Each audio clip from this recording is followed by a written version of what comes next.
Welcome to Josh's Green Garage. This video is actually going to be in addition to a video previously about the just basic maintenance for the John Deere Aerator spreader combination unit. As I was editing the video, I ended up finding that it was taking quite a while to get through, and I ended up going more in depth than I had originally planned with that video. So I decided this extra, I decided to just make it, its own video. So in this video, I'm going to be going over disassembling the tines and reassembling them, showing what I did to kind of lubricate some of the plastic bushings in there just to kind of help prevent wear. Yeah, let's get into it. So I'm going to start by using two screwdrivers actually to get off the C-clip. This is probably not the best way to do this, but you gotta get that one off. Then we're gonna move down here. We have to spin this until you can see, well, worry about this part first. There's a cotter pin here. We gotta bend those prongs out.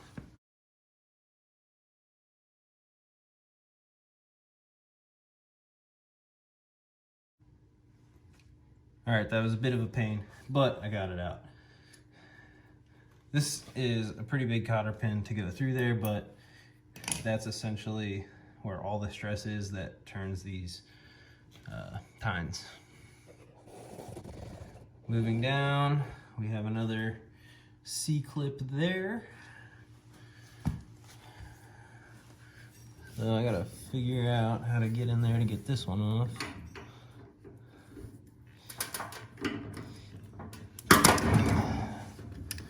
One side off, and usually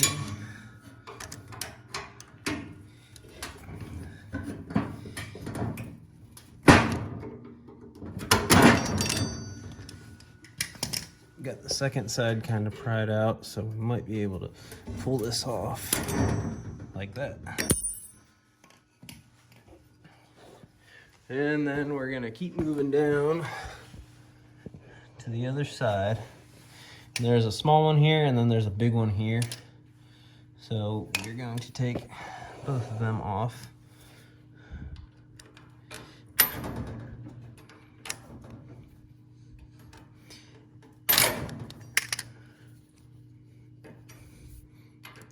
Again, I don't know if this is the best way to do these, but it seems to work, so.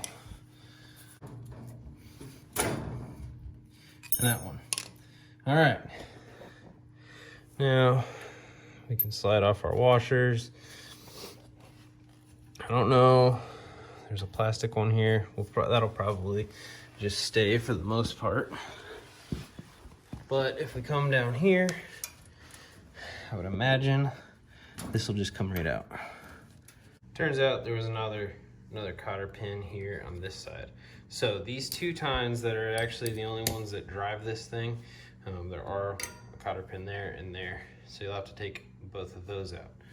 Let's see if this moves any easier. Maybe not with one hand. We'll be back. And this is what you have. Once you pull that out, a nice big pile of tines and the attachments. It wasn't too bad. After you get it out, about an inch, it seemed to come out pretty easy. I just wrapped like a cloth here. Just wrapped that around the end of it so that I wasn't chewing up my hands on the gear. But it came out pretty easy. Putting it back might be a bit more interesting, but yeah, at least I can put some lubricant on this axle and won't have to worry about that for a while, hopefully. So I'm gonna get that cleaned up. From here, you can clean up, this will pull out from the inside. You can clean up this area a good bit easier. I'm also gonna show you that you can go around to the opposite side here. Take off the C-clip up top there. Take off the C-clip that's on there, pull this washer off. Now, this will slide out a little bit. This gears out a good bit further.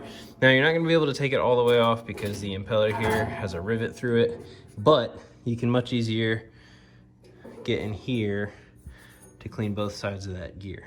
So, take your rag, and you can clean some of that off. That'll also allow you to get some grease in under this piece. You'll be able to,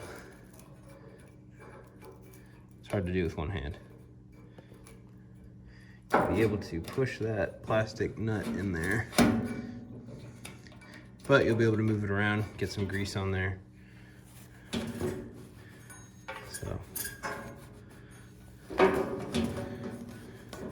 So that is that. That is how you get apart the gearing.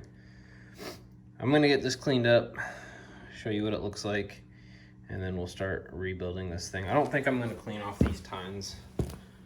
It's not really that big a deal. I just wanna at least put something on this bar and then something in the plastic grommets here. So we'll be back. So I got the bar cleaned up decently. I just ran over it with a Scotch-Brite pad and some alcohol on a rag and got it cleaned up pretty nicely. I do want to point out that these plastic pieces, it's one thing that I don't really like about this thing. You can see this is a good looking one, and this one has some wear on it, almost as though like you can see it's worn down pretty good. So I don't know if it's just bad design or they couldn't think of anything better. I don't know. But some of these pieces really are worn out. Like that one's worn pretty good. I don't think it's worth trying to replace them. You know, you can see this one's worn good. You know, there's little shards of plastic you can pull right off.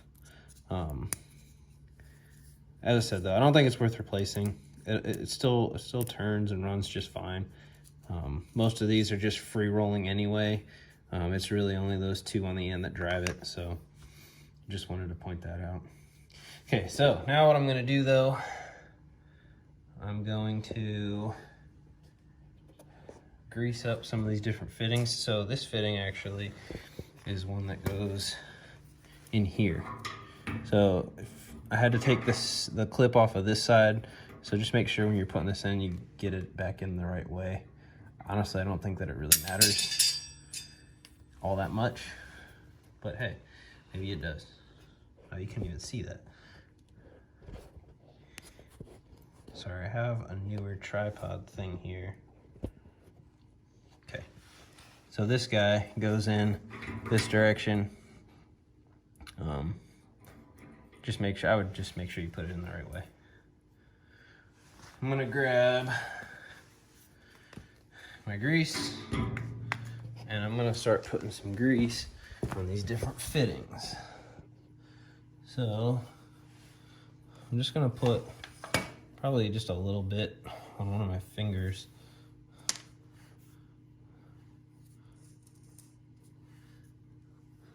Just put a little on there. Take this out. And then just kind of rub it around inside there.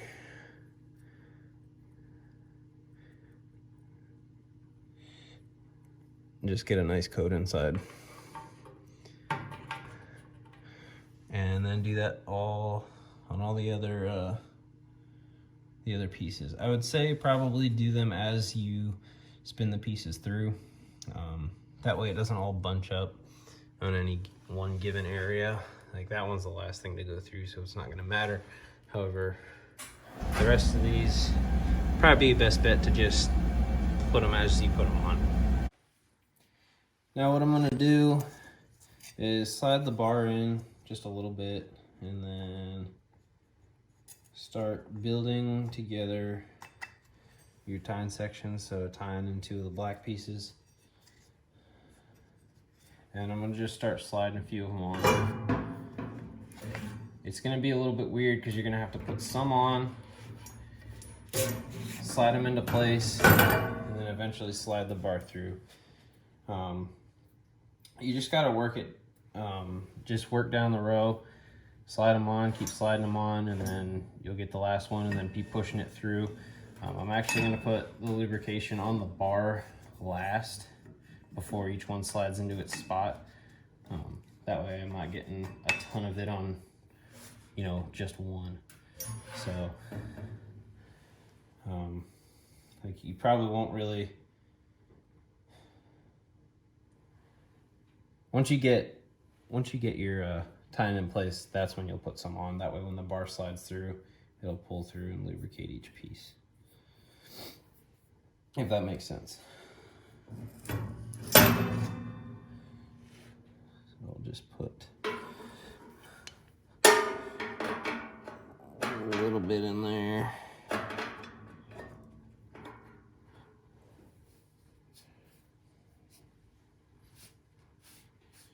There again, this isn't like super necessary. This is pretty extra. It's just something if you want to take an extra precaution.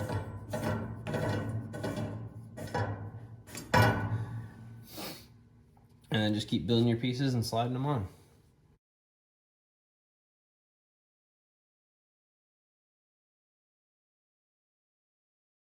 Now you can see I have 1/2 of it built. It's not terribly hard at all. The only thing I realized as I was doing this, you don't necessarily have to get lubricant on all of these different pieces because this axle is going to be spinning regardless.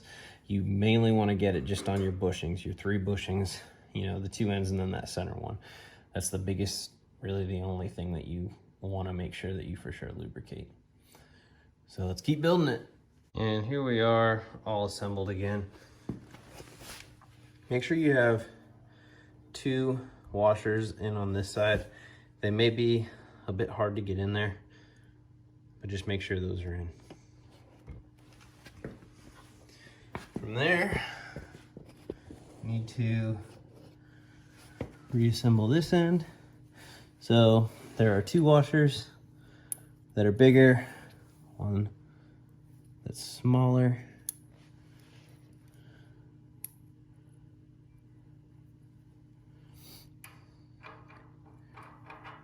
Sorry, that one is for the top.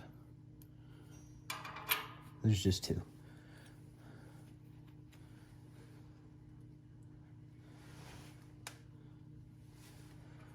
Got a spring clip on the bottom.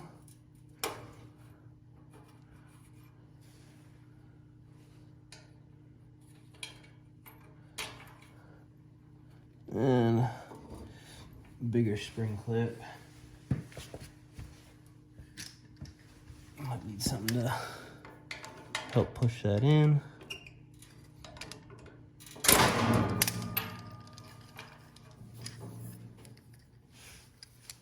It seems like it's on.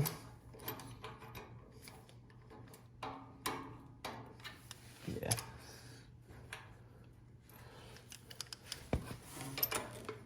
I hate these things.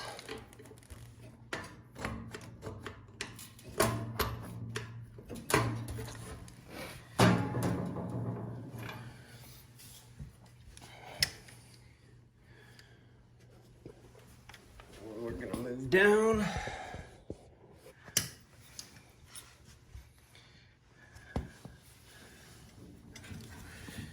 This one you might have to kind of work into position some.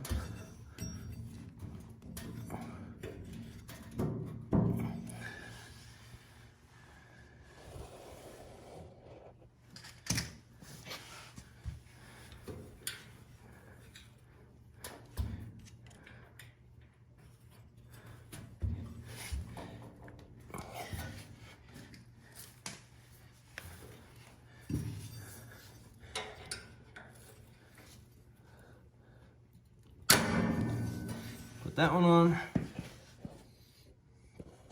come back to this side after you cleaned around that gear good. And then we'll put on our last one.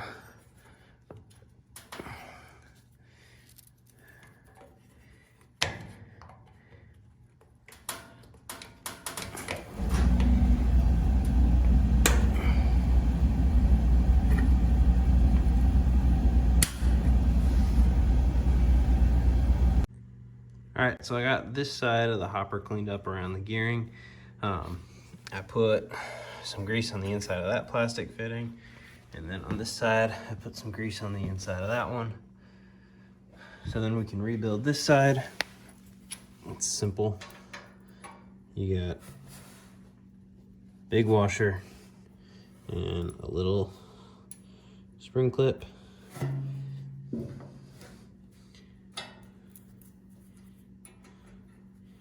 And all right, and I am done with spring clips. Jeez. All right, so now that everything is back together with that, we can go back to our chain. Also, don't forget to reinstall your cotter pins.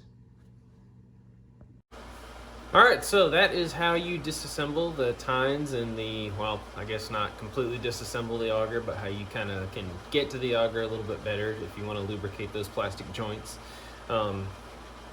It's really not too complicated. I had some trouble just removing a couple of those pieces of hardware, but honestly, like, I can't think of another way to do those C-clips.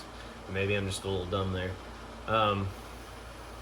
Luckily, these come assembled, so you don't have to worry about doing this as an assembly. If you buy this product, it's already pre-assembled with the tines, so you don't need to worry about that. So yeah, that's all I got for this. Any questions or anything, feel free to let me know. But other than that, thanks for watching. Have a good one.